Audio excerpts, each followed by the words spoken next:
નમસ્કાર, આપ જોઈ રહ્યા છો જેકેએસની ગુજરાતી. વાત કરીએ તો અમરેલીના જૂના માર્કેટયાર્ડ પાસે થોડા દિવસે લૂંટનો બનાવ બન્યો હતો. અમરેલીના જૂના માર્કેટયાર્ડ પાસે આવેલી અંજની સીડ્સ એન્ડ ફર્ટિલાઇઝર ડેપોમાં લૂંટ થઈ હતી. હાથી સિમેન્ટની એજન્સીમાં 98,000ની દિલ ધડક લૂંટ થઈ હતી. એજન્સીના ગલ્લામાં પડેલા રૂપિયા 98,000ની લૂંટ કરી 4 લૂંટારાઓ ઓટો રિક્ષામાં થયા હતા રફુચક્કર. એજન્સીમાં મેનેજર તરીકે કામ કરતા વ્યક્તિએ જણાવી હતી સમગ્ર વિગત. જેકેએસની ગુજરાતી સાથે જૈનિક સોજિત્રા, અમરેલી.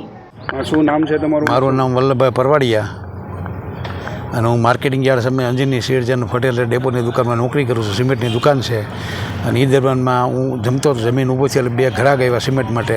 1 થેલી સિમેન્ટ મારે જોઈ છે, 500 નોટ બનાવીને આપી.